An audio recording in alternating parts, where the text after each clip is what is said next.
crore distance from the Badori Bulge. At the place, it is approximately 100 kilometers. And on the road and tracks, it is more than 200 kilometers. But that is from the tip of the Badori Bulge. From any nearest Pakistani town, let's say it's Bagh, it's even much more.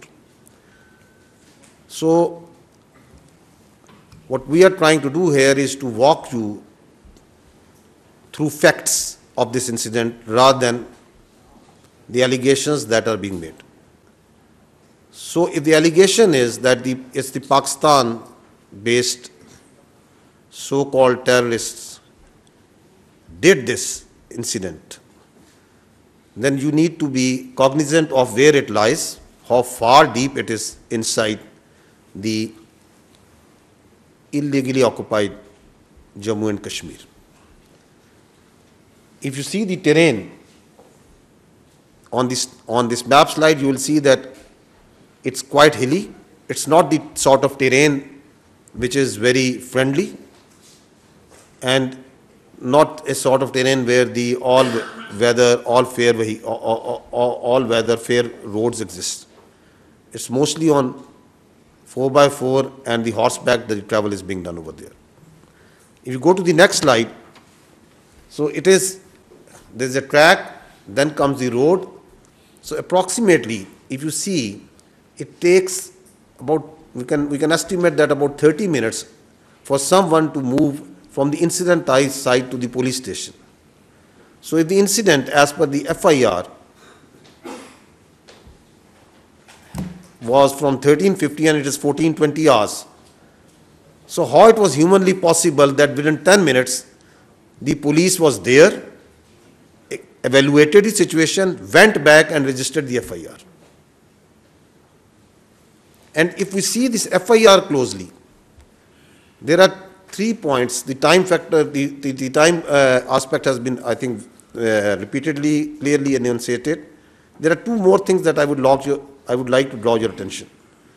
That the FIR lodged after 10 minutes states that these were across the border. The handlers of this incident were across the border. So they established it in 10 minutes. While the incident was going on, before that, the intelligence or the security was so, we can say, flat that the incident happened, there was no intelligence, but within 10 minutes, they had such complete intelligence that they were established that it was across the border handlers. And secondly, it says over there that there was indiscriminate firing. However, we also know that a consistent narrative was made, is being made, that this act of terrorism was done on base of religion. That the Muslims, that it was the segregation was done and Hindus were killed. Self-made narrative is being made. That is a question that has already been raised by the Honorable Deputy Prime Minister. If you go to the next slide, you see that immediately after incident at about 3 o'clock, the social media, the particular social media handlers in India started breaking the news at 3:05, exactly at 3:05 on the social media, a handle which is closely affiliated Pakistan. It says Pakistan attacked Pahalgam through its proxies. Then the electronic media also comes into play. At 3:30, the electronic media is also saying that it's the Pakistan that is being done. The allegations of Pakistan being responsible started coming within minutes, while the evidence is still awaited. And on the next, this social media post, which is at around 4 o'clock, you can see, if you go to the previous slide, if you see at 4 o'clock, they were sure and they started saying that it is the Islamist terrorists that have killed tourists.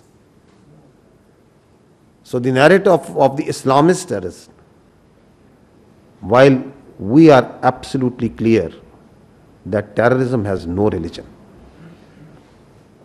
There are no Islamic terrorists, there are no Christian terrorists, and there are also no even Hindu terrorists, because terrorists have no religion.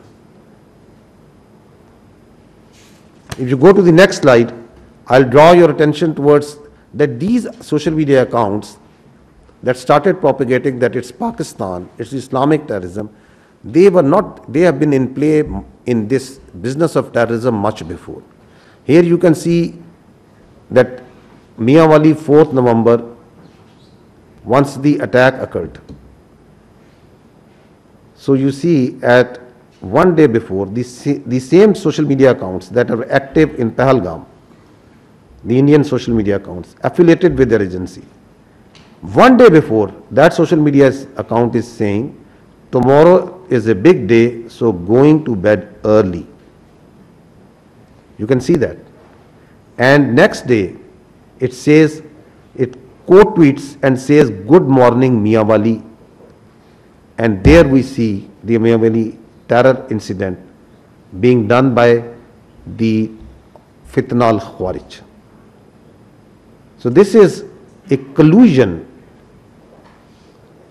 with the Fitna al-Khawarij, with the terror incident that happened in Miawali on 4th of November 2023. Then comes 6th October 2024, the attack on our Chinese friends in Karachi. Before the attack, there is, from the same handle, there is a tweet which says, big day in the next few hours. And then it says, huge blast in Karachi, more details to follow.